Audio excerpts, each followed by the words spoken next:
নমস্কার, শুভ সকাল।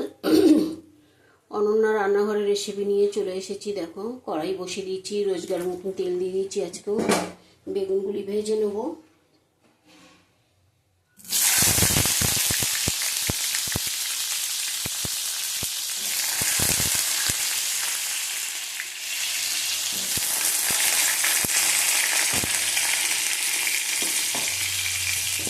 একটু হলুদ দিয়ে দেবো।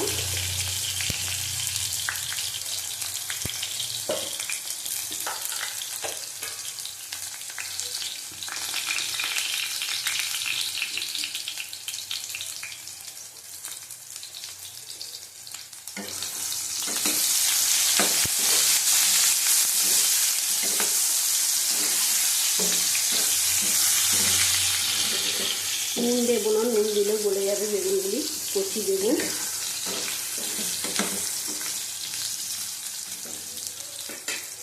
ভাজা হোক। দেখো, তুলে নেবো এবার। ভাজা হয়ে গেছে।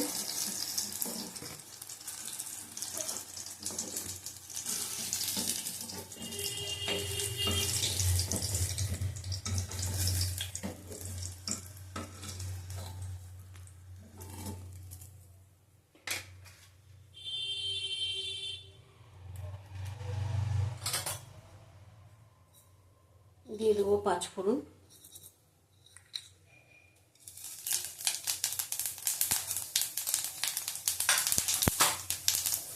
দিয়ে দেবো একটা লঙ্কা, শুকনো লঙ্কা। ভালো করে ভেজে নেবো ফোড়নটা। ভাজা হয়ে গেছে। দিয়ে দেবো বাটি।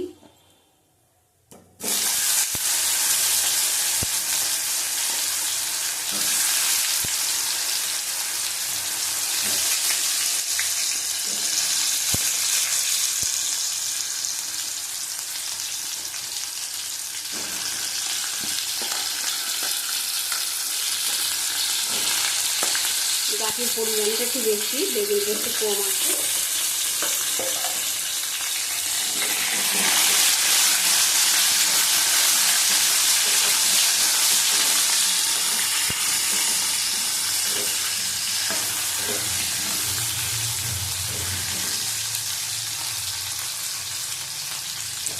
দিয়ে দেবো নুন।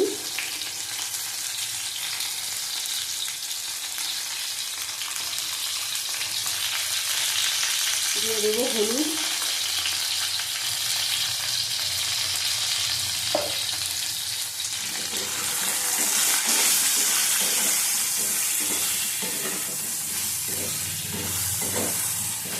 এবার আঁচ কমিয়ে কমিয়ে ভাজবো, তাহলে সিদ্ধ হয়ে যাবে।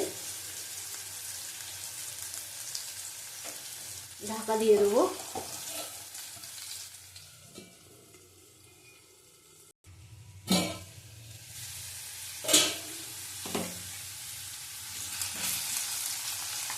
দেখো, দিয়ে দেবো চিংড়ি মাছ।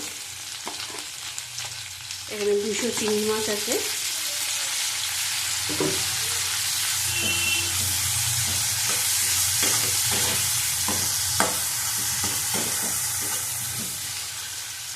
আর একটু ঢাকা দিয়ে দেবো।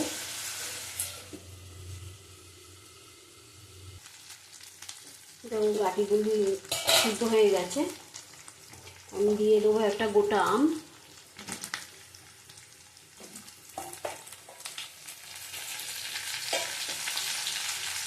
দিয়ে দেবো 4টে লঙ্কা, ফাটিয়ে দেবো।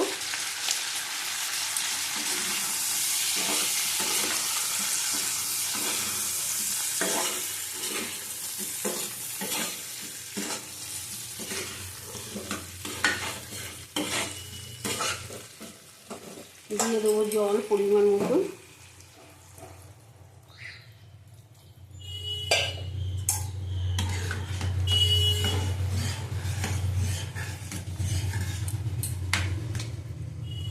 বেগুনটা পরে দেবো আমি।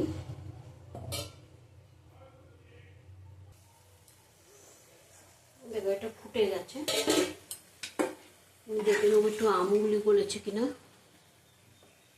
আমও গলে গেছে। আমি বেগুনগুলি দিয়ে দেবো।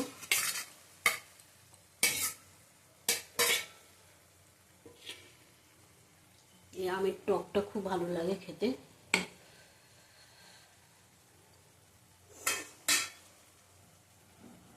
আবার একটু ঢেকে দেবো।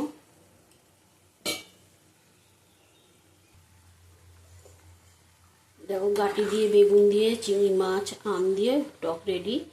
আমি কটা গাঁটি ভেঙে দেবো এরকম করে ওই খুন্তি দিয়ে।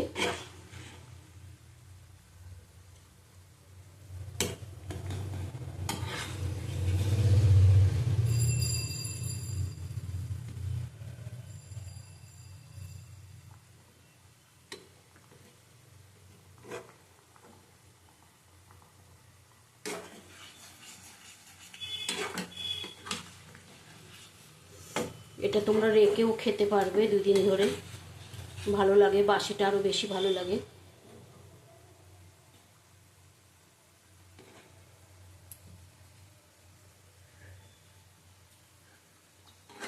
নুন টুন সব ঠিক আছে।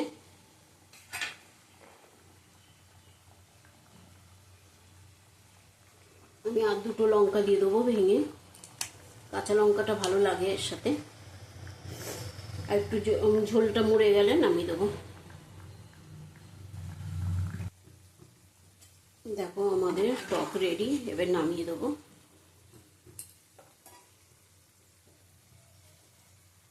একটু 5 ফোড়ন ভাজা গুঁড়ো দিয়ে দেবো।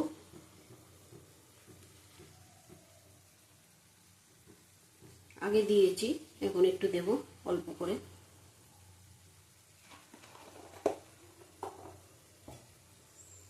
আগে গোটাটা ফোড়ন দিয়েছি, এখন এই ভাজা গুঁড়ো করা এটা দিলাম। এটা দিলে ভালো সেন্ট বেরোবে। গ্যাসটা বন্ধ করে দিলাম, নামিয়ে দেখাচ্ছি তোমাদের। ওই দেখো আমাদের টক রেডি। তাহলে আবার অনন্যা রান্নাঘরের রেসিপি নিয়ে কালকে আসবো। টাটা, তোমরা ভালো থাকো, সুস্থ থাকো। এইভাবে টক করে খাবে, ভালো লাগবে।